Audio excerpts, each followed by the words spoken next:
Okay, so we're going to get started. I know we got a few people that said they're going to sneak in a few minutes late, but we're going to go ahead and get started just to be kind of punctual with everybody's time here. So Magnolia Bank, I don't know, some of you are familiar with this, but Magnolia Bank is a community bank that's been serving LaRue, Hardin, and the surrounding county since 1919. If you were to go read our mission, purpose, and values, you'll see that our purpose is empowering opportunity. And part of our mission says that Magnolia Bank is committed to an excellent customer experience through our personal way. So at the beginning of the year, my co-sponsor, Amanda Hetty, and myself sat down and we're like, what is something that we can do that can offer something to some of the businesses in our area that can help? So we decided that we were going to start looking into offering some of these seminars for free and try to make them relatable and helpful for the businesses in our area that will be able to go and just take it something that's applicable to their businesses itself. So we had our first seminar back in March, and we had a good turnout, but we were like, what's the next topic? So your goal is just to get through that first one and see how it goes, and then go back and recoup. And so we reached out to all the people who sat through that last seminar and polled them and said, what's some of the topics that you guys would like to see? And something that stuck out to us was succession planning and business transition planning. So we liked that idea. Actually, Ken Adams and myself started talking about this in the ag community about 2 years ago, because you see the average age of a farmer sneaking up, but the succession planning, that's just something that's not talked about very often. So once we began talking about that, we reached out to some of our business customers and people we've talked to and say, hey, what's your thoughts on this topic? And we've reached out to a couple people and said, would you guys be interested in maybe speaking at this, saying that this is something, how did you guys do it? And you saw a lot of reactions that we really don't have this put in place either. So that kind of validated what we're thinking. So just out of curiosity in this room, whether you're a farmer, business owner, how many of you have an actual succession plan put in place that y'all have practiced and it's ready to go? Makes me feel good about our topic today. So with that, so I'm excited for this presentation. We've brought in 4 really good speakers, and so Amanda, Hetty, and myself, and all the lenders in the back room that are with us. We're glad to have all of them with us here today. But this isn't something that we do on a daily basis as far as succession planning. So we decided to reach out to Cerity Partners because they've got a department, they've got expertise on this type of thing. So we've got 3 people with Cerity Partners: Carrie Gray, Jason Hill, Josh Herman. And then we've got Dean Durbin with us as well. So he is with Professional Entrepreneurial Operating Systems. So each one of them offer their own insight that's going to be helpful today. So I look forward to hearing their presentation. So at this point, I am going to turn it back over to Carrie and her team. Perfect. Yep. Thank you so much. So thank you all for being here, and thank you for Magnolia Bank for putting this on. So kind of going through again, so introductions. Carrie Gray to my right, she is a CPA and a CVA, which is a Certified Valuation Analyst. And Jason Hill to my left is also a CPA and a Certified Exit Planning Advisor, so a CEPA certification. So as he had mentioned, we work with business owners within Cerity Partners in almost every aspect of their business, largely focusing on tax planning. So I'd like to set the stage, right? We're here, we understand that we're all business owners, but why is it important? How does it affect you? So let's kind of have a conversation in terms of what we're going to chat about. So we're going to discuss why succession planning is important and what does it mean to you. And then Carrie and Jason Hill are going to take a deeper dive into 2 components of succession planning, the business sale and the valuation piece. So I'd like some participation from you guys, the business owners in the room. Why did you all start your business? There's really no right or wrong answer, but why did you all choose to do and start the business that you all have? Any feedback? Flexibility. Schedule. Flexibility. Yeah, on schedule. On schedule. Be your own boss, right? You don't have to answer to anybody. Anybody else? There's many reasons why you start your business, right?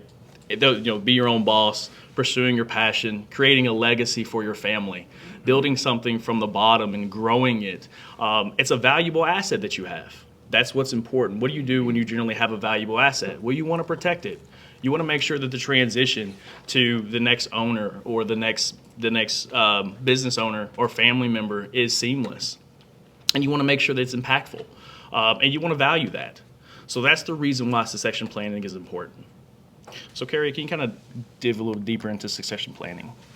Yeah, sure. Well, first, I want to thank you for being here. Obviously, as business owners, I know that you have probably a million other things to do today. So I appreciate you taking your time to be with us. And at the end of the session, really my goal is that you, one, walk away or during the program, find that it's a good use of your time, and that you walk away with some valuable information and at least one or two action items that will either help the health of your business, or you're implementing a plan to help the next step for your business vision. As far as my background, I came from a traditional CPA firm. And so when we advised clients, we did so through the lens of tax. And every now and then, we would be able to recommend ways to help that individual save for retirement.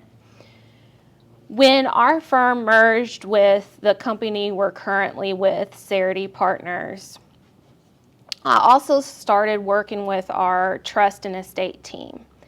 And Cerity Partners primarily has financial advisors, and our tax team is a support to those advisors. And what's been really gratifying is now we're working on a team where we bring multiple experts to the same table to help advise our business owners. And in doing so, we're able to see the impact that our advice has to the financial plan of our business owners. So let me give you a little bit of an example. When we have business owners and we think about succession planning, we're also thinking about the business owner's estate plan, right? So we have many small business owners, right? The small to mid-sized business owners really outnumber our large businesses. And in family-owned situations, a lot of times that value, well, I forgot to start my timer, so we'll start it now. A lot of times, the value of that business is a huge portion of the retirement plan of that business owner. But we don't really think about that whenever we're getting into owning the business. The two comments that we had at the beginning, right, that we started a business for flexibility and control of my schedule. Those are the here and the now concerns, right? That's impacting your daily life. But in reality, whenever you have a business that you are growing and that asset, like Josh mentioned, it's going to impact your future as far as your retirement. So when you work with a personal financial advisor, we're looking at where you currently are and where you want to be, right? Because we don't really want to work every day. Some of us want to travel, have hobbies, and so many people have a view to the retirement years. And what we do today impacts what our life is going to look like in our retirement years. So understanding the value of the business can or will impact what we can do or plan for in the retirement years through that financial plan. When we talk about succession planning, it is protecting that asset. And why do we say that? Because when you have that asset, you want to eventually recognize a liquidity event, right? That you're going to convert that business to another form of income when you're no longer working. So succession planning is, like we said, passing the torch. It's business continuity. So when we talk about the ability to transfer that business, think about your daily operations. For your business to operate, can you take a week vacation and that business operate smoothly? Could you walk away from that business for a month and that business continue to operate smoothly? That's an immediate view or task, right? Immediate goal to test how your business is operating separate from you. And we'll talk about that later on, why that's important. But succession planning is teeing it up so that your business can operate separately from you. When we look at components of a succession plan, you want to identify potential successors, right?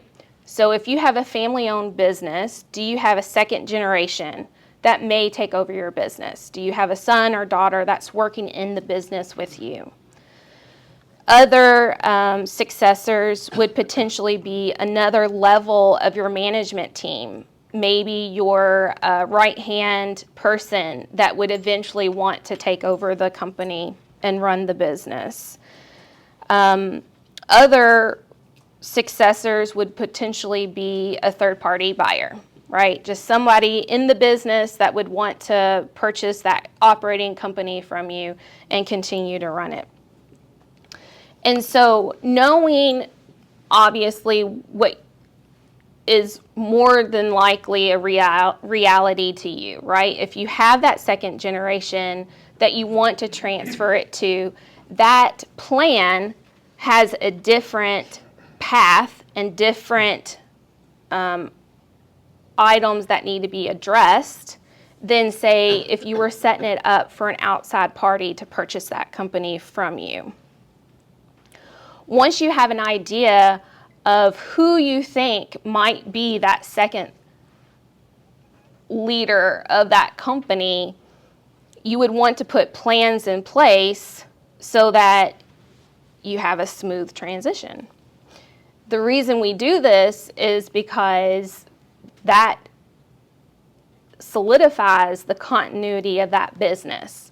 You want your business to smoothly transfer from you to that other person without huge hiccups or huge, you don't want it to backstep, basically.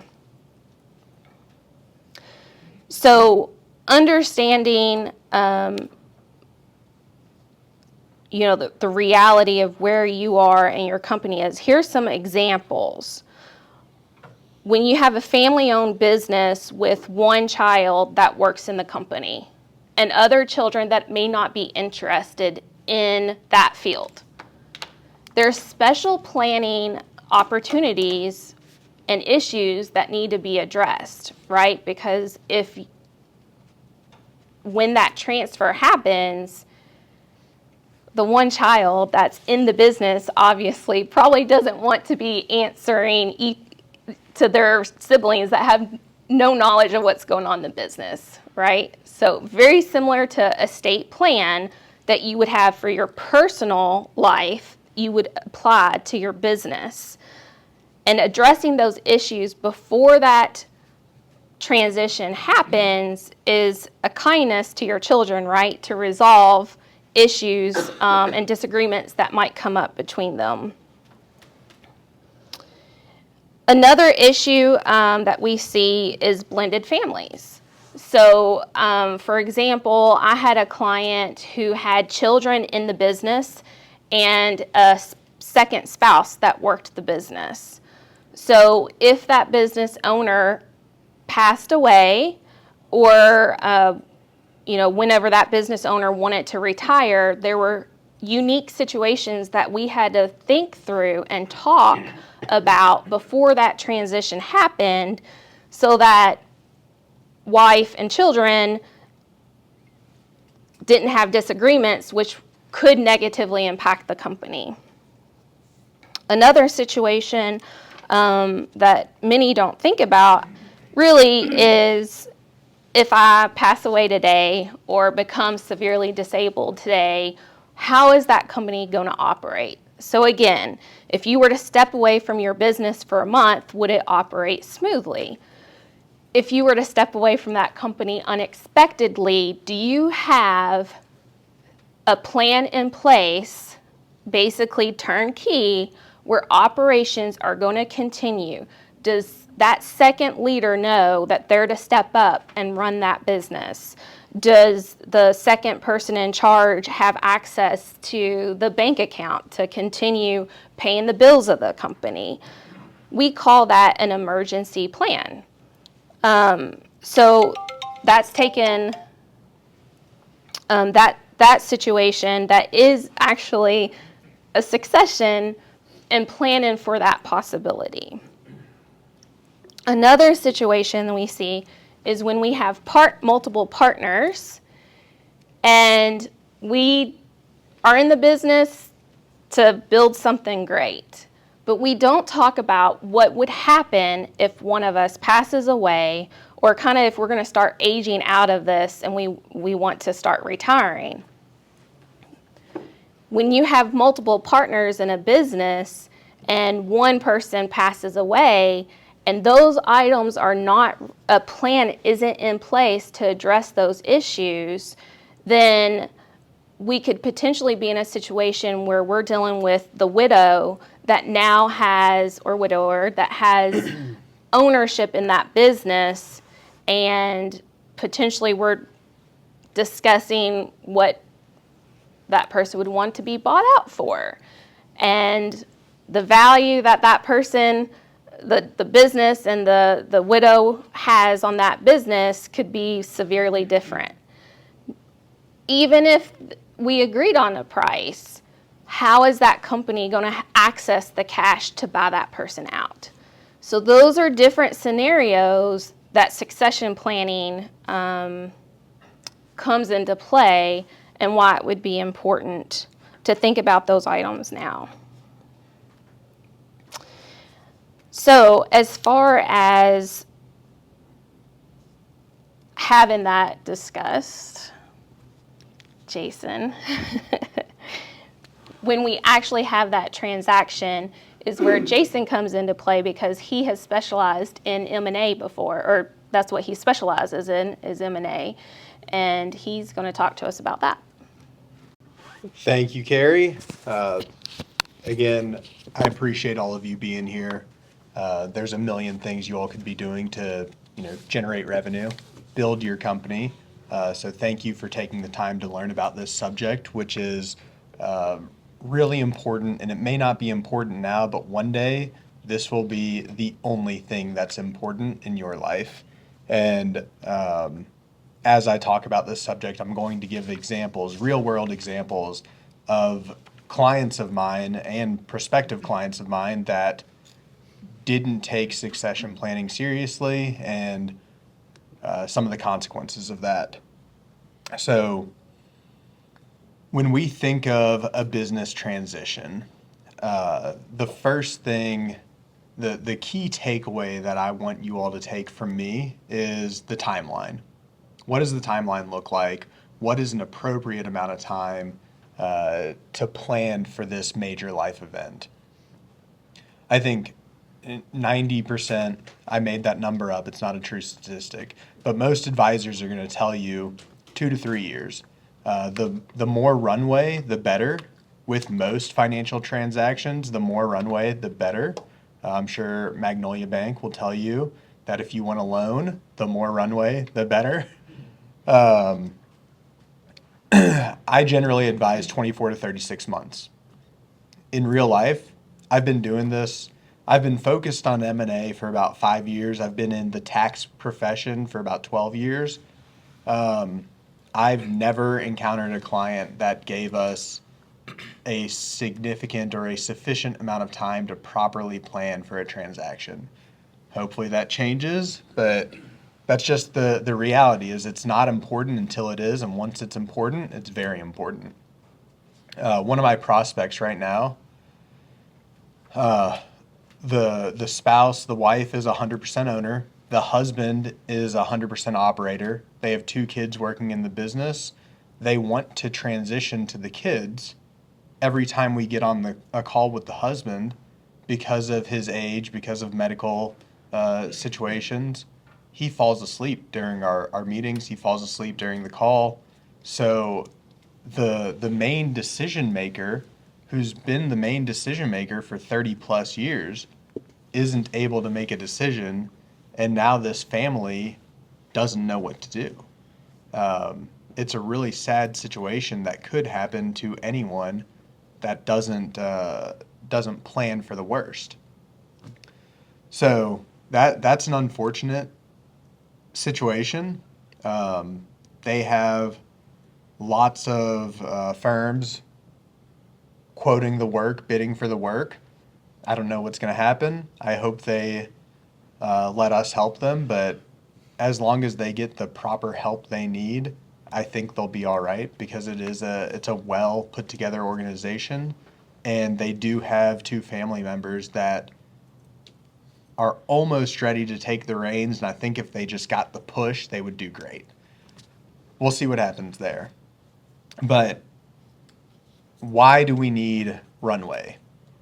The big thing is complexity. Complexity of a transition. What makes them complex? Well, I just told you one. There's been one decision maker forever.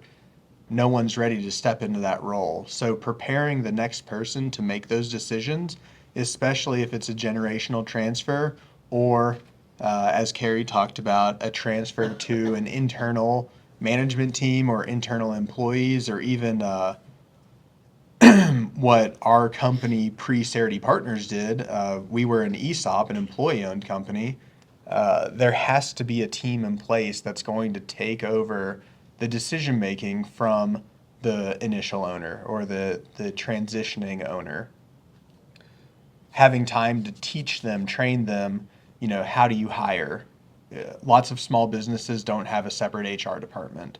I know us 3 have all been in the situation where we have to hire and fire someone.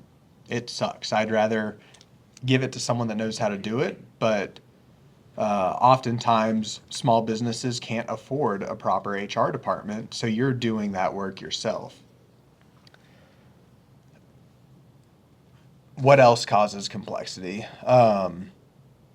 You don't know who you want to transition to. There are lots of options out there.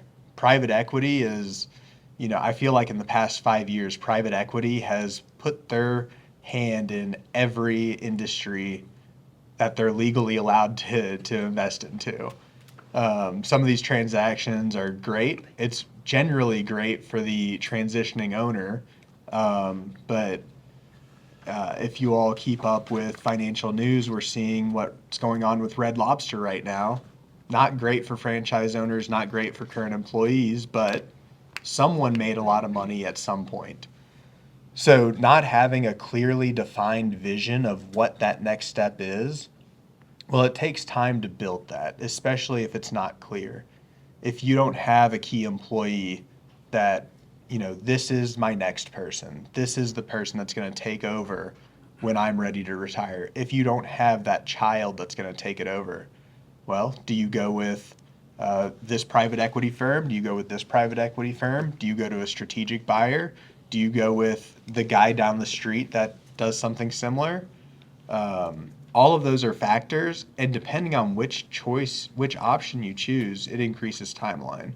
PE deals, and this is something Dean can attest to as well, they generally take a long time because these companies are very sophisticated. They do a lot of due diligence. Is that a bad thing? No, but it does increase your time to transaction date. The most recent PE deal I went through, it was 4 months from signed LOI to closing date. That was a pretty smooth transition. Did this seller achieve the best outcome? I don't think so. I think they rushed into signing an LOI. I think they didn't have any advice before they signed an LOI. They didn't have a valuation. They didn't get advice until after the LOI was signed, which at that point, there's not much you can do other than back out. When there's $20 million on the table, it's tough to back out. So that timeline is very important. And if you hear nothing else I say, that's what I want you to take away, is that we need to be planning for the next step in our life, even if it seems it's too early. So now that we know the timeline, what's the next step? We've talked about identifying your buyer. What goes into identifying a buyer is the type of transaction that you want. And this may be a negotiation with your buyer. How many of you have heard of the difference between an asset sale and a stock sale? Anyone? I see a couple head nods.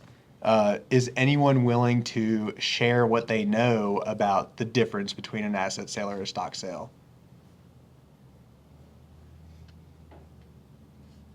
Too early for audience participation, I get it. So in the tax world, and I guess I'll preface this with the next several minutes, I'm going to get pretty tax specific. So if I go too deep, let me know so I can back up.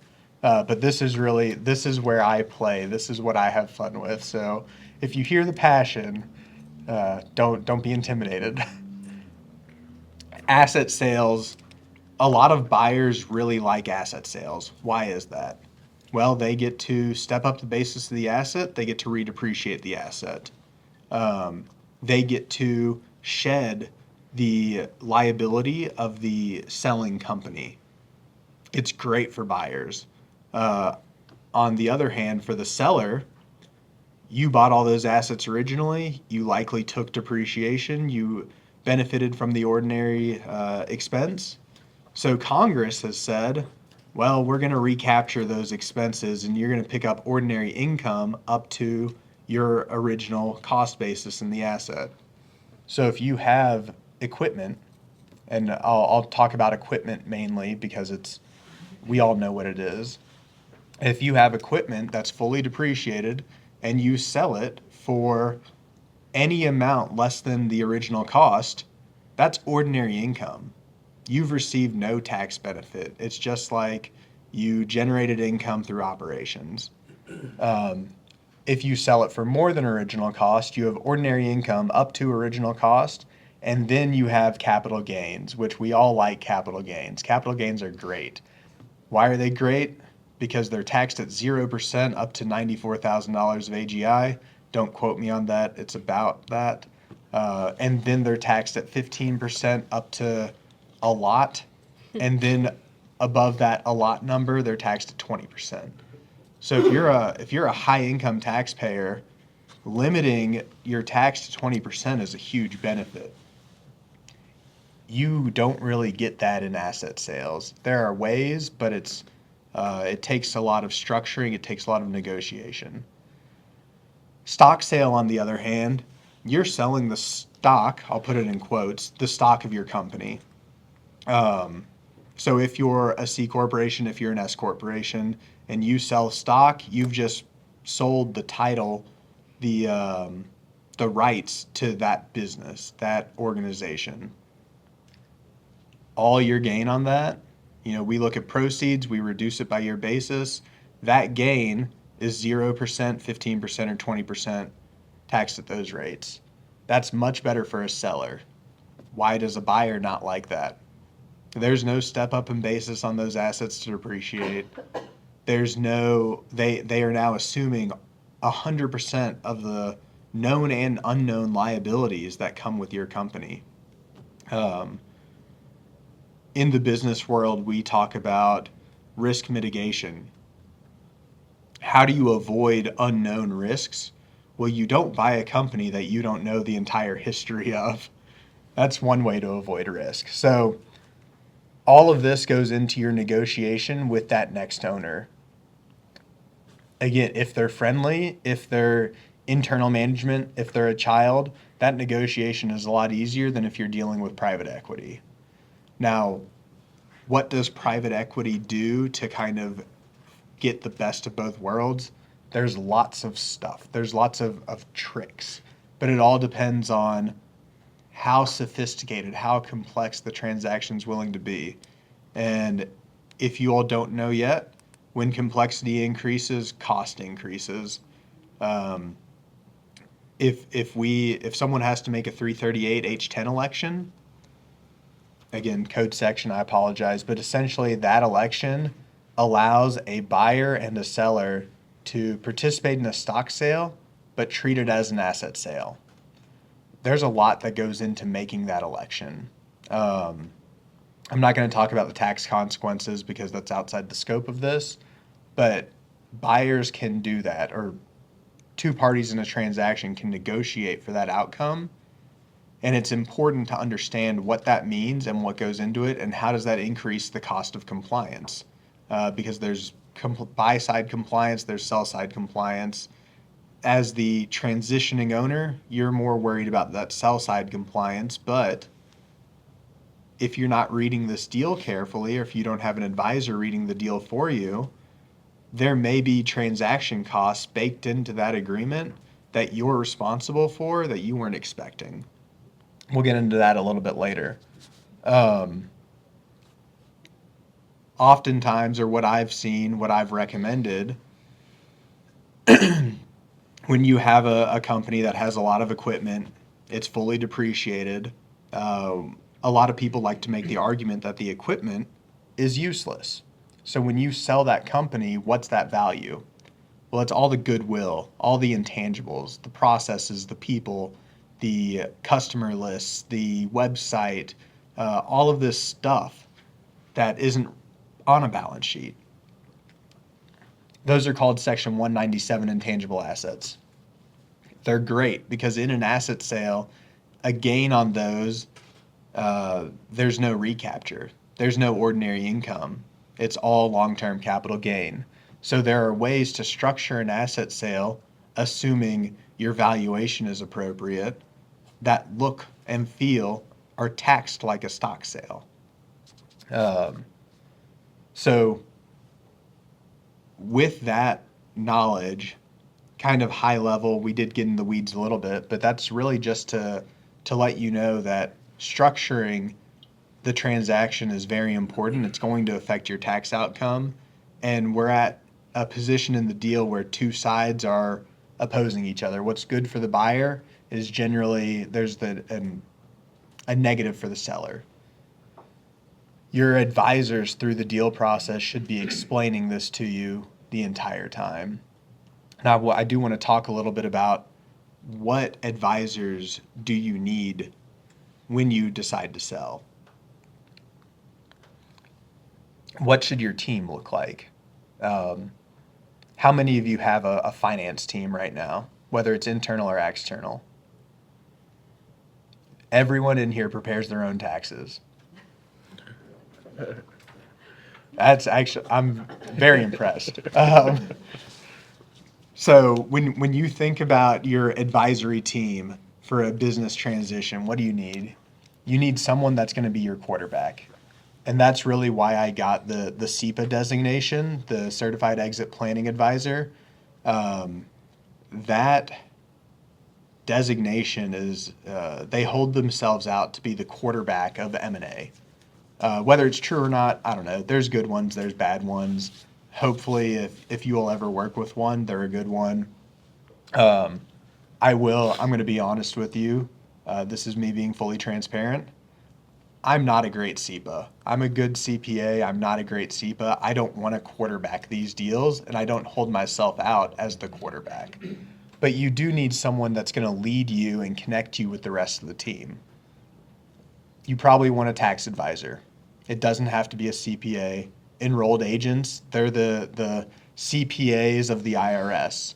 They are well-trained in tax. They've passed tests. They do continuing education. I'm not going to say, if they're good, they're good. I know people that don't have designations that are great tax advisors. So you need a tax professional. That's probably what I should say. CPA, EA, that's great. If you find a good one that doesn't have a designation, being able to trust the person is probably the most important thing, because your future is in their hands. But having a tax professional, really important. Having an attorney is really important. These deals from private equity, I mean, Josh, do you remember how many pages that one was that we recently went through? I think it was like 80 pages. It was a lot. I don't like reading them. Attorneys, they like reading them because they bill by the hour and their billing rates are high. But having an attorney is important because they're going to be finding all the little things in that deal, like seller pays these transaction costs. Seller's responsible for XYZ. Being able to rely on your attorney to take what's written and put it in a manner that's easy for you to understand is really important. I think your tax advisor should be doing the same thing, but tax advisors are not nearly as well versed in the legalities. So I wouldn't rely on your tax advisor to evaluate everything in the deal, but we should be familiar, or I think tax advisors should be familiar with the entire deal in conjunction with that attorney. What else? We talked about financial planning. So a financial advisor, an estate planner, I think those are really important people to have on your team, because they're the ones that are going to say, well, what does this mean for you in 5, 10, 15, 30 years? What does this mean for your family? If you don't have an estate plan in place, well, at the end of 2025, it might become much more important because the estate exclusion rolls back from 13.1 million a person to 5.5, 6. So we're expecting a big haircut. I'll put expecting in quotes because there's a lot of months Congress can do a lot of things.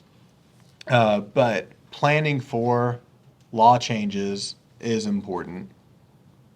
Having an estate planner is important. Having a broker, having an investment banker, these are two more roles that could be important depending on the size of the deal, depending on what you want to get out of it, and depending on what your search for a buyer needs to look like. Those are two roles that I personally don't have experience working with. Every deal I've been part of has been between, I want to say my smallest was 2 million and my highest was 20. So in those cases, brokers and investment bankers weren't necessary.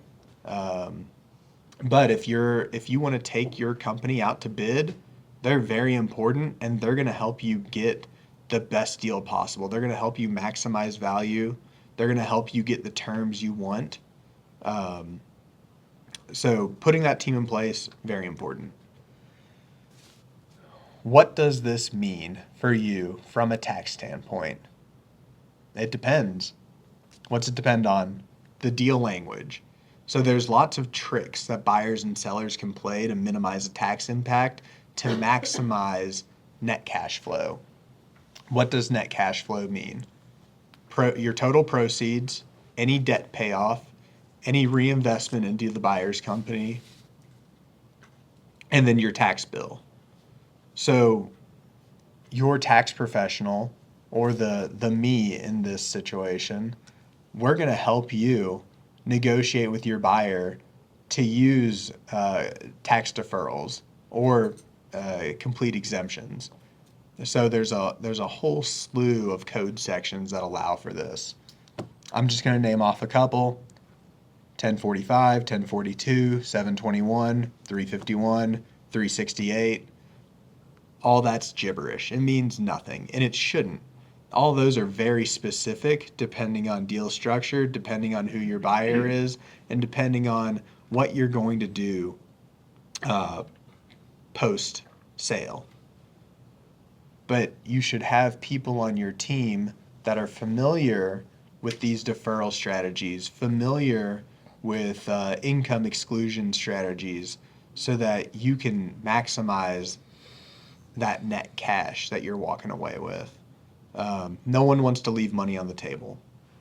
What's the downside? Fees are higher. When you have someone that knows what they're talking about, fees are higher. When you're exploring, does it make sense to use 721 to roll equity into the buyer's company to get a gain deferral? Does that make sense? Fees are higher. An Up-C structure, which is really a partnership where there's a C corporation blocker, that structure costs more. There are benefits, there's pros and cons with everything, and that advisory team should help you determine those pros and cons. So thanks for listening to all that. What's the one takeaway? Runway. Timeline, runway. Now Carrie is going to talk to you a little bit about valuation, how to maximize your value, what you can be doing now to increase it. Yeah. So as Josh mentioned, I am a CVA, a Certified Valuation Analyst through the National Association, NACFA. And so the reason why I talk to business owners about how the value of their business is determined is because I feel that obviously knowledge is power, right? Tell me the rules of the game so I can play. And so, though I don't want you to understand mathematically exactly how the value of your company is determined, I think knowing the process is what's important. As I mentioned earlier, a family-owned business is oftentimes a significant portion of your total assets. And most people that have a retirement plan or investment account very easily can tell you what they're invested in and what that account is worth. But with a business owner, do they always know what a significant portion of their assets are truly worth? And so that's why I talk to my business owners about how to determine the value of the business. And really, at the heart of the matter is investing. It's putting money to work for a period of time in a project that generates positive returns. Everybody has limited resources, some more than others, but we really all have limited resources. And so we are analyzing, whether we realize it or not, when we're putting our money into an investment or into our business, we are making that decision that those funds are appropriately allocated to that source of revenue. What's important and what I want business owners to think of when they're looking at the value of their company is sustainability, predictability, and transferable cash flows. Those concepts are important to understand when we're looking at value. The same as investors in any type of stock situation assess risk before making their decision, that same analysis is applied when looking at a business, a privately held company. Sustainability and predictability of cash flow is less risky than a business that doesn't have that. And as I mentioned before, testing the operations of your business, going on vacation and seeing how that business operates separate from you. Because when we talk about a succession, right, passing that torch, we want that business to continue to operate separate from us. In the beginning stage of a business, we're generating value in our name, right? We want our name out there. We want clients calling us, our company, for our services based on our name. But when you're very integrated in the reason why people come to your business, when you're fully integrated on you're the person that your clients want to work for, you're not separating yourself from that source of revenue, right? It's harder to transfer when that revenue stream is very dependent on you.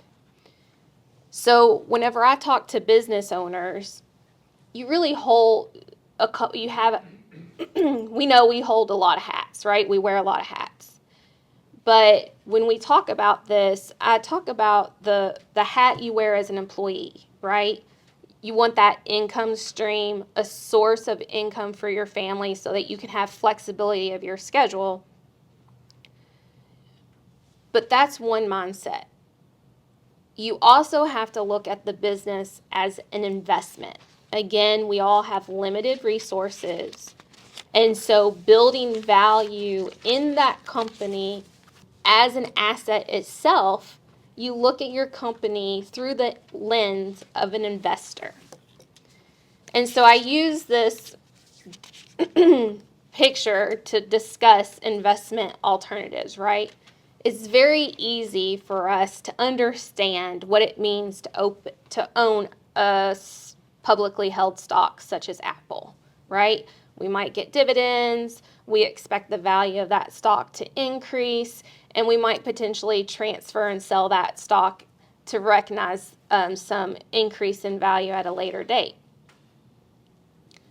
Now, if we think about investing in real estate compared to that publicly held stock, we can probably visualize there's some differences, right? We might have to provide maintenance to that rental property. We have to get a tenant into the property and manage collecting the cash flow. There's more tax reporting that's required. So just in that analysis, we can see the variables in that path of investment that would impact how much you're willing to funnel funds of your investment portfolio to that type of asset. The same thought process is applied when we're looking at a privately held company. And as I mentioned, really we're talking about investment here. So the more risk an investor has, the less money they're willing to put in. That's their compensation for taking on more risk. So we want to mitigate risk within our business to help increase the value. I also like talking about real estate because many of us are probably homeowners and have gone through the process of purchasing a home or selling a home. And in doing so, there's an appraisal report of the value of your home. When we talk about valuing a company, the concept and the processes are very similar. In that appraisal report for your real estate, you know what it means for that appraiser to look at comps, right? They're looking at houses in your area that are comparable and what they sold for.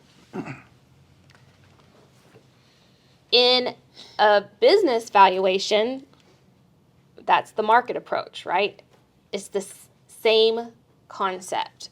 We look at the finances of the company and the health of the company. We look at the industry that that company operates in, and we actually have databases of companies that have sold, and so we can gather information. Now, obviously, the information we have access to is not nearly as doesn't have nearly as many transactions as real estate, right? So sometimes we find businesses that are comparable, and sometimes there just really isn't. Especially with going back to that real estate appraisal report.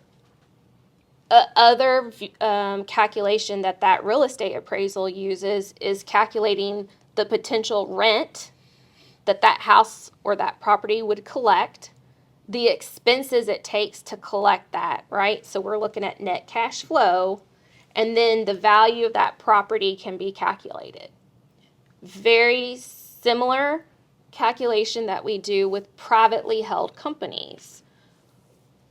Although the past does not determine the future, we can look in the past for trends, right?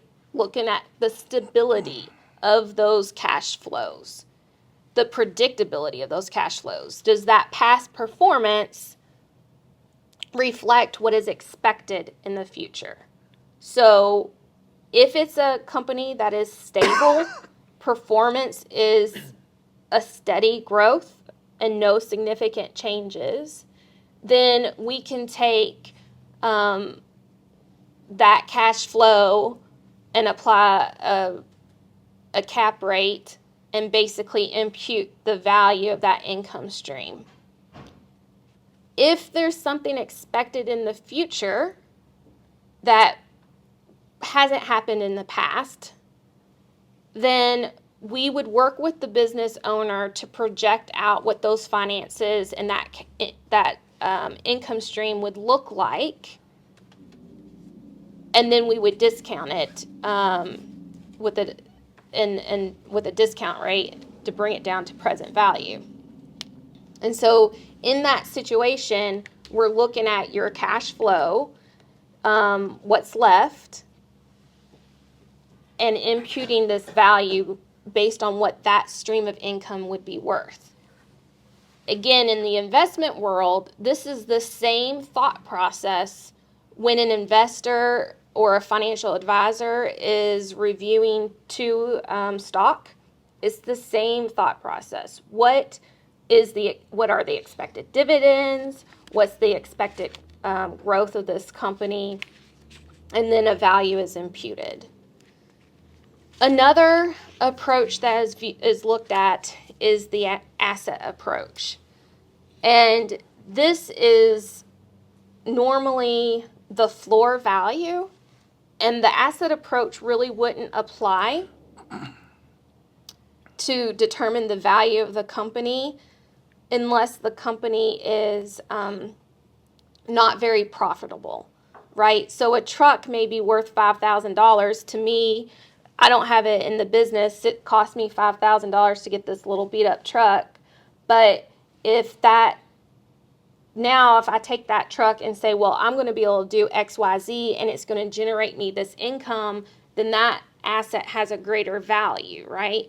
So when you have a profitable business, those assets are worth more than what they really are in and of themselves. And that's why that asset approach is really the floor and a baseline for what a business would be worth. Because if you're just going to close up shop, that's kind of what you're walking away with. That being said, that's different than what Jason was talking about when we were talking about the asset sale versus the stock sale. Those are really different concepts when we're talking about that valuation. The areas that once you kind of have that value of that total business, you may hear discounts, right? So you might have, that company might be worth $2 million, but if you're a partner and you only own 40% and your partner owns 60%, well, your 40% isn't just worth 40% of the total because you don't have control. And so there's a discount for that, right? On the flip side, you could have a premium because your share of the company has the control. And so each unit itself is worth more in that instance. The buyer is also kind of looked at, strategic buyers, right? So if you have a competitive company that is looking to, or a similar company that would look to acquire your business, and has a strategic plan in place, that would alter kind of what they're willing to pay for it. I urge business owners to understand what their key value drivers are. Understand in your industry what drives the value of how your company operates. Understand those performance indicators and track them. Because that's where you want to basically focus your attention, right? Because if that's what drives the value of your company and you're improving those areas, then you're improving the value of that company. Again, at the beginning, I mentioned that risk is important and impacts the value, right? And so privately held companies have what we call company-specific risk. And these areas I mentioned to business owners as ways to analyze and test the health of your company. Do you have legal documents in place? Again, do you have like an emergency plan in place, right? Have you planned for events that might occur to ensure the stability and continuity of your business? Do you have marketing? Do you market internally, or do you have an outside marketing consultant? Do you know on your website how many clients and how many views your website receive, and how many of those views convert to a call to your company? Do you track your client retention? How many new clients are you getting a year? Having your second leadership in place, having a strong HR team, truing up each of those areas in your business and tidying shop, basically. All of that strengthens the health of your company, and that brings value to the table. Obviously, whenever you're transferring the company to an outside party, you want the biggest bang for your buck, right? Sometimes that changes when we're looking at transferring to your children that are involved in the company. And valuation comes into play even when you're considering gifting that, because the IRS wants to understand the value of that gift that you're transferring to your child. And that's where tax planning comes into place, and knowing the runway so we can strategize for those transactions. And when I talk to business owners, we like to talk about where we are now, what the best performers in that industry operate at. And oftentimes there's a gap. And when we start looking at tracking our key performance indicators, looking at these categories, reviewing our financial cash flow and cleaning those expenditures up, then we can close that gap. And hopefully at the end of that, you have a asset of greater value than where we started. I will tell you, time goes a lot faster when I'm talking versus when I'm listening. So I think my time is up, so I'll go ahead and transfer. I think, Josh, are you up next? So thank you guys for listening to, why succession plan is important, why about business sales and about valuations. So I'm not going to spend too much time on this slide, but as Carrie mentioned earlier, Cerity Partners as a whole, the firm that we're a part of, can bring a lot of professionals to the table. We can help with the tax planning and preparation, the estate and gift, the financial planning, and the investment management piece of it. So we're able to bring a lot of people to the table to ensure your goals are met and that we help you achieve what it is you like to achieve. So now I'm going to kick it to Dean Durbin. He's going to walk through the EOS process and how it's related to succession plan. You can either click it or just. Okay. No, I think I'll just stand up. That's all right. Thanks for coming today. It's an honor to be here. It really is. Bravo to everybody for taking a little time out. I know how it is. I used to own a business with 90 employees. I understand it's a circus sometimes, and I think it's cool that y'all could take some time to think about working on your business as opposed to working in your businesses. I mean, those emails and phone calls will be there when you get back, but I appreciate you being here. I really do. The first thing, can you flip that first slide? Thanks. Yeah, I'm going to talk about two things today, really. My background is I used to own a business, had about 90 employees. I sold it back in 2017. And I'm going to talk a little bit about my experience, but I'm going to talk about two tracks. One is I want to sell my business. Two is I want to get my business ready to sell. And one of the things that I learned was back, I sold my business in 2017. It's now owned by a private equity company. It's owned by Universal Engineering Services, which is owned by a private equity-backed strategic. So it's a competitor in a sense, but it's owned by a private equity firm. But one of the things that I learned since I sold my business, after I left, I went to work with a guy I go to church with, and he is an investment banker. And so I got my investment banking license, and we've been helping people sell businesses for the last, 7 years, 8 years, whatever. And I've learned a few things over the years. And first thing I know is if you talk to 100 businesses, this is not scientifically proven, but trust me, it's pretty close. You talk to 100 business owners, and you say, "Hey, what do you think about selling your business?" You're gonna have 15 people say, "That sounds like a great idea. I'm ready to sell it. Let's talk turkey." Truth is, about 10% of those actually have something to sell. The other 5%, they don't even have anything that I mean, they have businesses sometimes that are negative value. So we get these phone calls all the time. The other thing is about 25% of the people say, "No, I've got kids that I want to sell my business to my, I want to either gift or give my business to my kids."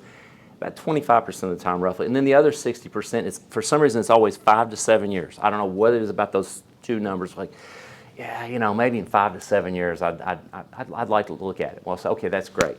So what we do with the EOS process is we get businesses ready to sell. I'm going to go through this a little bit, and then I'm going to go through the investment banking process. So I've got a team back in Lexington. I'm from Lexington. I'm the one that does all the EOS. So if anything gets messed up, it's my fault. But I've got a team of 4 people back in the office. One's a former CFO or CEO of a publicly held company, Lumity Lighting, up in Cincinnati. He now lives in Lexington. And 2 other folks that have been doing this for a lot of years. And they do a terrific job. So they're in their early 60s, very experienced. One of the guys used to run the technology transfer that developed basically was a business incubator. The guy worked for Lee Todd for a number of years, helping startup companies get going, and he's been doing investment banking now for 15 years. So, but anyway, what first thing I want to talk about is EOS. That is a business operating system that it involves getting your business ready to sell. Everybody has systems within what they do, with how they run their business, and the theory, it's not a theory, it's a fact, is that everybody's got to have a business system, and you got to run it on a system to be successful. And what EOS is a way of strengthening the 6 key components. And every business owner, I mean, probably right now in your heads, you're probably sitting there thinking about 130 issues going on right now back at the office or back where you work. And EOS is an operating system where, can you go to the next slide? I'm sorry. Oops, go back. I messed up. EOS is a system about strengthening the 6 key components. Has anybody ever read the book Traction by Gino Wickman? Okay. Well, good. Well, what it is, Traction the whole system is in essence based on this business modeling system. There's about 50,000 people or 50,000 businesses in the U.S., Canada, Australia, and England. Basically, English-speaking countries is pretty much where it's marketed, and where it's integrated. But it involves strengthening the 6 key components of a business. There's about 520, 530 other people just like me across the U.S. that are licensed to do professional EOS implementation within businesses. And really, when we start working with a business, this takes 90 minutes. I'm going to do this in 4, so I'm going to run through it pretty quick. And if you have any questions afterwards, I've got plenty of time. I'll be glad to either follow up, but I'm going to go through it pretty quick at a very high level. First thing is strengthening your vision component. Vision is just simply figuring out where you're going and how you want to get there. And the whole process that we're going to talk about it's about an 18-month to 24-month process. It's not some seminar or opportunity just to kind of dabble. It's a commitment to saying, hey, I want to run a better business and I want to run a better life or live a better life. Because that we measure that. Actually, we have metrics in which we measure it, and it's a process that it's not an overnight process. And the thing about the EOS business operating system, which this book Traction, I brought actually a couple extra copies. If anybody wants one, I'll be glad to give you one. It's a scientific but subjective way. You've got to measure how you're doing, and the idea is to get you to 80%. Most businesses, truth be known, start off in the 20 to 25% range. You can read this book and take a little assessment.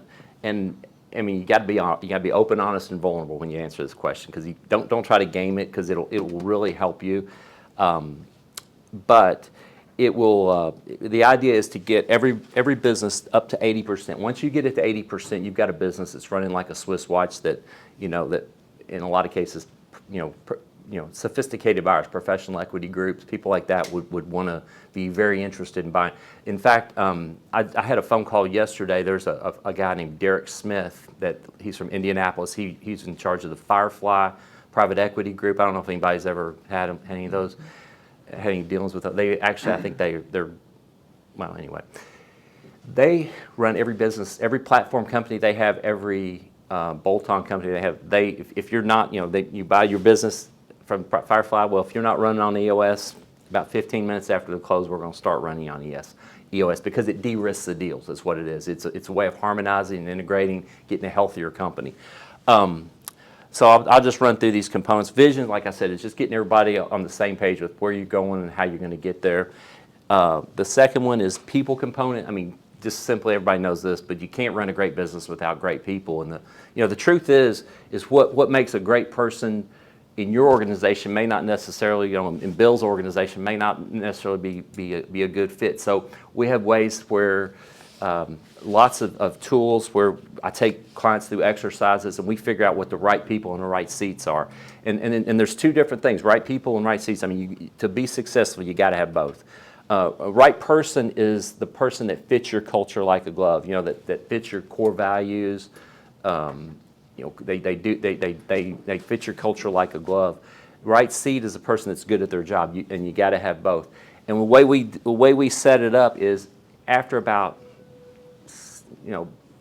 6 months, your organization will be set up where it attracts people that fit your core values and repels people that don't. The data component, it's a way of measuring what you're doing. It's running your business on facts and figures, objective information, rather than egos, subjective emotions, or somebody's hurt feelings. It really helps streamline it and helps it run smoother. And one of the things that is interesting is once we get those components strengthened, is everything becomes transparent. I mean, it sticks out like a sore thumb, and it makes decision making a whole lot easier. I mean, you can figure out what pieces to I mean, I restructured a construction company. We reconstructed a construction company. I guess it's been 5 or 6 months ago, and we talked about right people and right seats.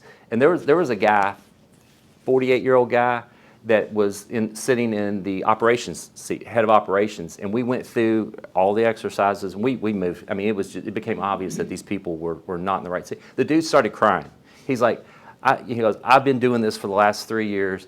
I've been miserable. I hate it. I don't like managing people, da-da-da-da-da-da-da. And so we actually were able to bring in someone else from the outside. It's going real well. This dude is happy as can be. He was getting ready to quit. So I mean, it was, and he's literally just, I mean, he can't wait to go to work. Now, he went from hating to go to work to enjoying going to work. And I mean, the numbers are just so much better. So there's a lot of good stuff that can happen when you do the right, put people in the right seats. The third is issues. Issues is we have issue solving tracks, ways of running meetings that are so much faster, so much more efficient. It's getting really good at setting your issues up, knocking them down, making them go away for the long term. I mean, that's how great team. That's how you run a great business. Is you're going to have issues. Is how do you handle them? And this really helps do that better. Process is about getting the big stuff done right, getting everybody on the same page, everything followed by all. Makes a business more scalable, absolutely more profitable, and a lot more fun to run. It's just a neat process how we do. We simplify everything. It boils everything down to the most simple element. And finally, traction, it's really not an accident that's at the bottom. That's tying everything together where there's no place to run, no place to hide. It sounds kind of authoritarian, but people actually enjoy that. I mean, you're not doing everybody else's job. You've got people who understand what they're doing. Traction is instilling discipline and accountability throughout the whole organization. So no matter where you look, people are executing on it, and you don't have to beat people over the head. They get it. It's a little bit of a process. You want to skip to the next one there? The way this runs, and this everything about this system, makes one big assumption is that you're selling the right products into the right business. If that's not the case, we can't help you. But the process, EOS will help you get what you want from your business if you do it right. The process is this is normally the setup part of it. It's about 60 days. You go into it. We set goals, objectives, fill out what they call a vision traction organizer. Remember doing those? Everything is incredibly simple. I'm talking fast and going through this but it really is a nice way of organizing how you run your business. I mean, I've worked with companies that have had 90-page strategic plans that nobody ever reads. This is a much better way of doing it. So once you get into that, you run into you're going straight into the execution phase within 90 days, 60 to 90 days. And then you meet quarterly to reset your goals, and then you'll see vast improvement in everything. You'll have you'll get work on your vision, which is a key component in that regard. You'll get traction, and then you're just going to have a healthier organization. And one of the things and everything on this thing is based on about 15 years of knowledge of extensive study within a lot of people that have put this together. But one of the key things that came out of all the study and research, and this is not theory, it's fact, is that most companies spend so much time on strategic. Well, we're going to do this smarter. We're going to do this better. That they don't talk about healthy. And one of the key things about this is it gets you a healthier organization. I mean, I've seen some really toxic ones that and it gets a lot better. So if you go to the next one. So the idea is we sell businesses too. So but the part, like I mentioned earlier, I think I told you, 60% of the businesses are always, they're 5 to 7 years out. But what about the business that wants to sell right now? Has anybody got any questions? I've been yapping. Anybody? I'm wide open for questions if anybody's got anything. Okay, I'll move right on into what the process looks like. This is a condensed version of it. We sell businesses anywhere from usually 4 or 5 million up to about 80 million. We've and everywhere in between. So that's kind of what we do. If you have a smaller business that's closer to the 1, 2, 3 million mark in value, we have brokers that I've got 4 or 5 brokers on my speed dial that I can recommend that do a phenomenal job. A couple up in Louisville, one in Lexington, one actually in Somerset, and the other one is in Northern Kentucky. But there's some really good people that do business brokers. But they'll advertise the business on a website a lot of times, and so you lose your confidentiality. So their process is a little bit different. But what we do when we run our businesses I'm just going to kind of walk you through the process. Has anybody ever been through the investment banking process either as an owner or as a employee of a company that's been sold? Okay, this is kind of what goes on behind the curtain. So the first thing is we say, okay, I want to sell, come to me night, you say, hey, I want to sell a business.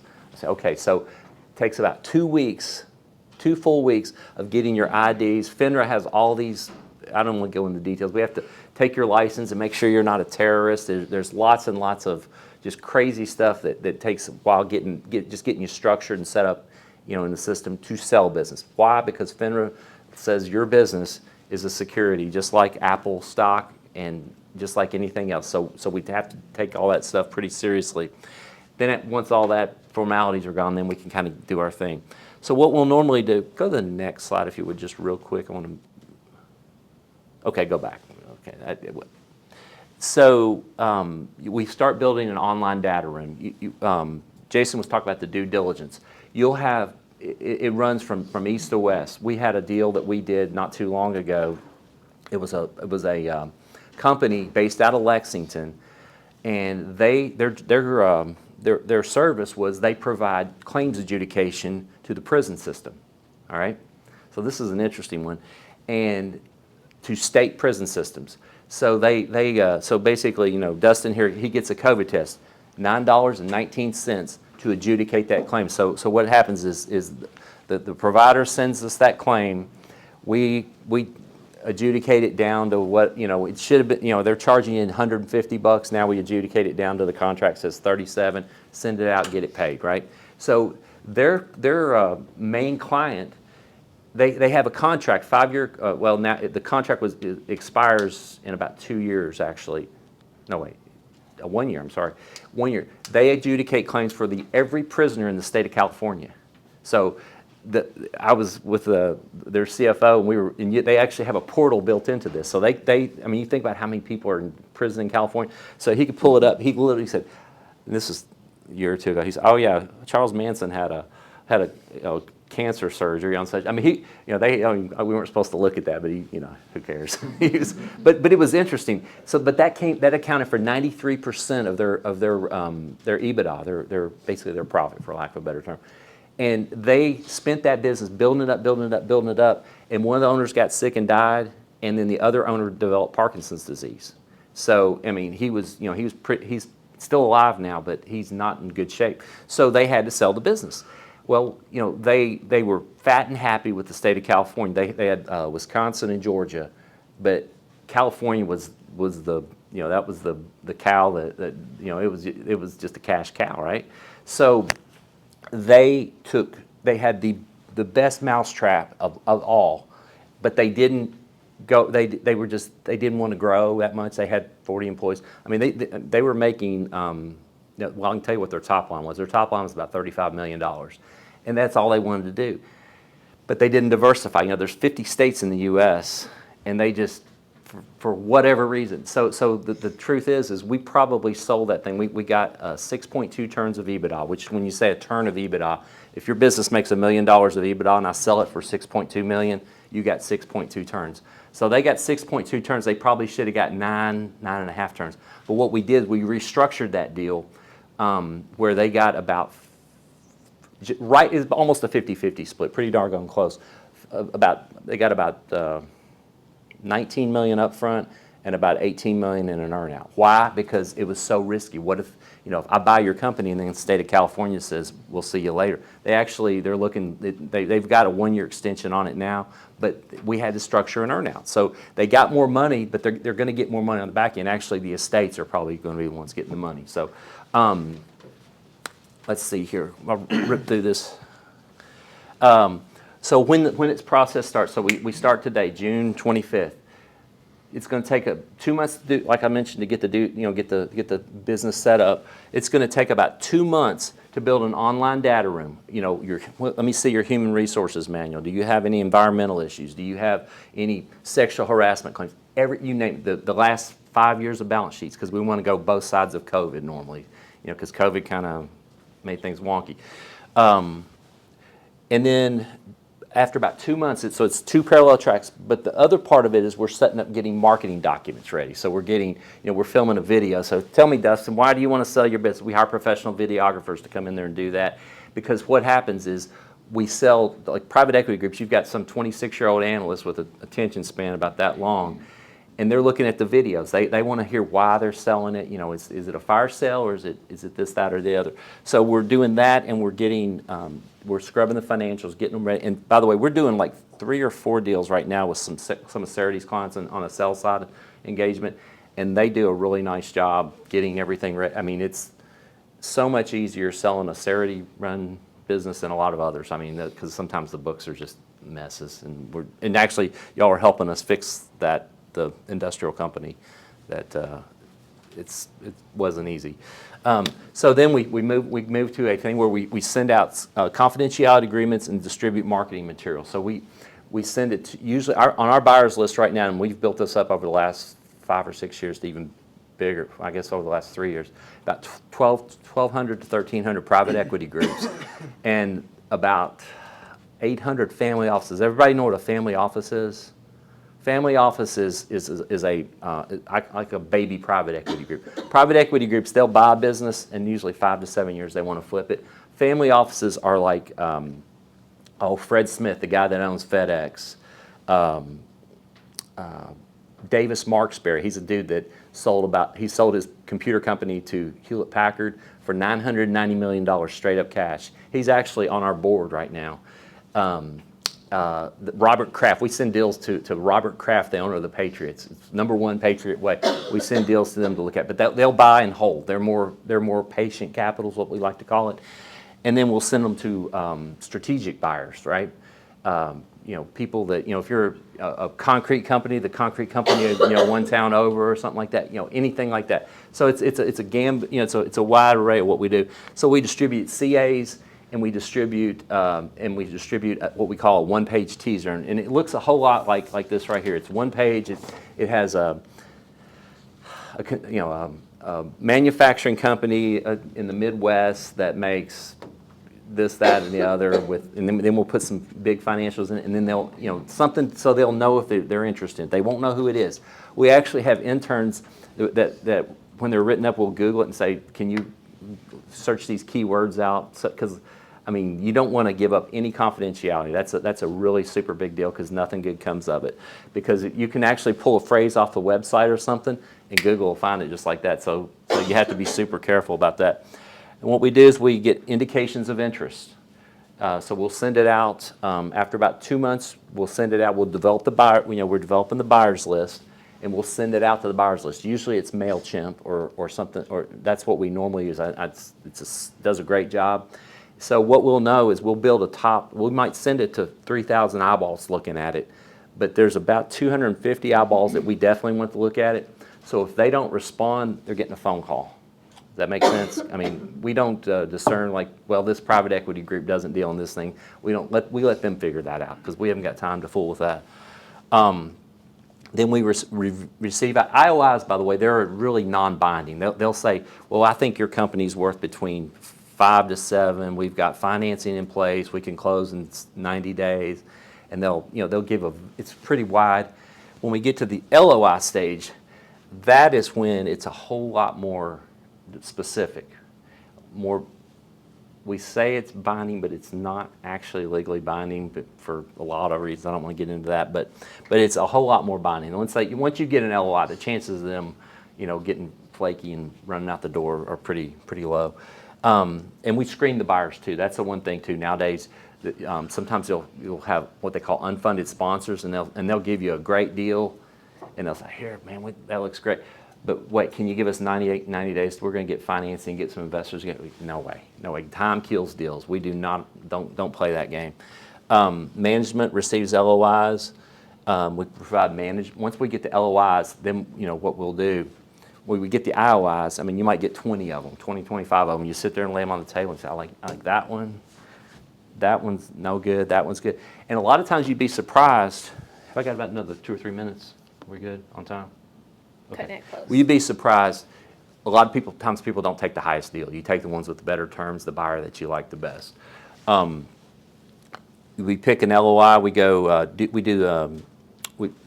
Usually it's 3, 4, 5 people. We'll do management meetings. Typically do them after dark.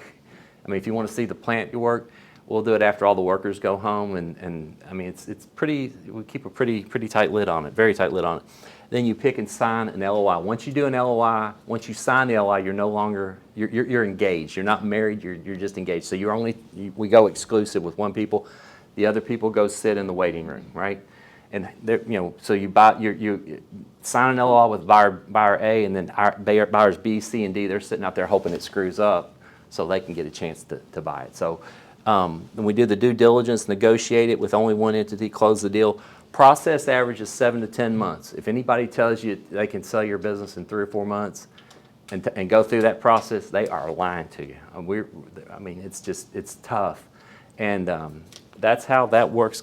You can go on through here. I don't want to. Just final thoughts. Choose and use a system like EOS to run your business. You'll make more money, scale easier, and live a better life. It's that simple. It's just, if you got a business and you want to run it on EOS, I mean, I'll be glad to give you the book. You read it and tell me what you think. Okay, and also, when trying to sell business and selling it yourself, consider using a professional like us to create a market for your business, whether it's us or a business broker that I'll be glad to refer you to them. Better odds of closing by far. A lot of our clients have tried to sell their business in the past and have failed. That's our biggest competitor, is people trying to sell it on their own. It's not like XYZ. It's people trying to sell it on their own. And the thing is, we create a market, create a competitive market for it. Because if it's just a one-on-one, I mean, you're going to lose every argument, or most every argument. So I think that's all I got. If anybody has any questions, I hope we're right on time. Good job. So I'm hanging around if you have any questions. I know that was fast and furious, but feel free to hit me up afterwards. Thanks. Thank you, Dean. I'm Amanda Hetty. I think I've met most of you with Magnolia Bank, and I'm just going to wrap this up. Thank you guys for coming and speaking with us, and I hope that you have some time to stick around after if you have questions or want to talk about additional topics specific to you. I just want to spend just a couple of minutes kind of taking this, a look at this from the bank's perspective. While you guys are listening today and hearing how to prepare your business to be sold, I'm going to share with you some perspective that your buyer may experience in their piece of this, and when they're coming to the bank, and how we're looking at this from the bank's perspective in financing. We've talked about you as the business owner starting to prepare maybe years in advance to make this the most successful transition as possible. But unfortunately, believe it or not, your potential buyers are not sitting over there storing up cash waiting for you to sell. So it's likely that when you do find that buyer, they are going to have to come to the bank for financing, or to a bank for financing. So first we're going to look at who you are selling to, whether that be, as these experts discussed, is that a family member? Is that a long-term or key employee? We've seen some of those be very successful. Or are you marketing your business to an unknown buyer, or maybe even selling to a competitor? We're going to look at your business as it is, and then we're going to look at who you're selling to. Are they going to be able to take this business and make it as successful or more than you? And in this, we're talking more about financing this business as an asset purchase, financing like the commercial real estate, your inventory, your equipment, your goodwill, your customer base. And preparing yourselves for that, you've heard today that you may have a business valuation done to help you as the business owner understand what of my business assets have value, what is that value. Banks are going to look very specifically at the longer term assets that we can finance against. As I mentioned, those assets, real estate, banks can often go 20 to 25 years on real estate, but then shorter term on other assets, maybe 5 to 7 years on equipment, and something even shorter term on inventory. And then keeping in mind that goodwill really may have a significant value to you as a business owner, but for a potential buyer, financing really unfortunately has little to no value to the bank, and being able to finance that portion. We see a lot of that owner financed. Yes, so that's very important. When you're thinking about selling your business, do think about those business assets that you have, refer to that business valuation if you've had one done. Then maybe think about some portion of seller financing, and just kind of how you may prepare yourselves for that easiest transition to your buyer. Banks often use SBA loans, and because of maybe a collateral shortfall or just being new to the business owner. Again, better terms for more tangible assets like commercial real estate or the equipment. And then lastly, we think about, as the bank, in helping to finance that acquisition, we're looking at, consider that you may be an established business and you're exiting, so you may have little to no debt. But as the buyer, they are going to be taking on a considerable amount of debt. So a key factor for us as the bank is looking at if this business can continue operating the way that it is, but they're taking on this new amount of debt for the acquisition, what's that do to their cash flow? Can that business continue to operate and cash flow with that debt being used to acquire them? So again, just as you are preparing to sell your business and working on this for years, try to think of that perspective of the buyers and what they're going to face when they are going to potentially seek financing, and try to set yourselves up in the best position to put your buyer in the best position so that that transition can be as successful as possible. I'll conclude that with our portion. Again, we just thank you for coming today. The speakers will hopefully remain around and we'll have some time for questions and such. But we hope that you found this valuable. We hope to, as Dustin said, do this again and offer specific topics in the future. And we welcome you, and please stay, mingle, have some donuts and coffee and water, and thank you for coming.